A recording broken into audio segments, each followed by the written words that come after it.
இந்திய ராணுவம் ஆபரேஷன் சிந்தூர் நடவடிக்கை மூலம் தீவிரவாதிகளின் முகாம்களை அழித்ததை பொறுக்க முடியாத பாகிஸ்தான் ராணுவம் அத்துமீறி இந்திய பகுதிகளில் தாக்குதலை நடத்தியது. அதற்கு இந்திய ராணுவமும் சரியான பதிலடி கொடுத்த நிலையில் இந்தியாவின் ருத்ரதாண்டவத்தில் 64 பாகிஸ்தான் வீரர்கள் உயிரிழந்ததாக தகவல்கள் சொல்கின்றன.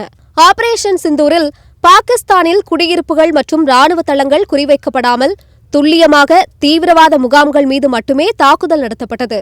பெஹல்காம் தாக்குதலுக்கு பதிலடியாக இந்திய ராணுவம் திட்டமிட்டு கச்சிதமாக இந்த தாக்குதலை நடத்தியிருந்தது.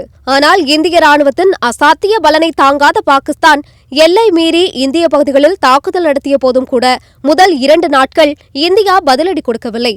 ஆனால் தாக்குதல் தொடரவே பொதுமக்களை பாதுகாக்கும் நோக்கில் இந்திய ராணுவம் திரும்ப தாக்கத் தொடங்கியது. இந்த மோதல் தொடங்கியது முதலே இந்தியா குறித்து பொய்யான செய்திகளை தொடர்ச்சியாக பாகிஸ்தான் கட்டவிழ்த்து வந்ததோடு மட்டுமல்லாமல் இந்தியாவின் தாக்குதல்களால் எந்தவொரு பாதிப்பும் ஏற்படவில்லை என்ற தோற்றத்தை ஏற்படுத்த முயற்சித்தது. இந்தியா நடத்திய தாக்குதலில் 11 பாதுகாப்பு படையினர் கொல்லப்பட்டதாக பாகிஸ்தான் கூறியிருந்தாலும் உண்மையில் அதைவிட ஏறக்குறைய 6 மடங்கு அதிகமாக இழப்பு ஏற்பட்டுள்ளது தற்போது வெளிச்சத்துக்கு வந்துள்ளது. மேலும் இந்த நடவடிக்கையின் போது 90க்கும் மேற்பட்ட பாகிஸ்தான் வீரர்கள் காயமடைந்ததாகவும் இந்திய ராணுவம் குறிப்பிட்டதாக IANS செய்தி நிறுவனம் தெரிவித்திருப்பது தற்போது கவனம் பெறுகிறது.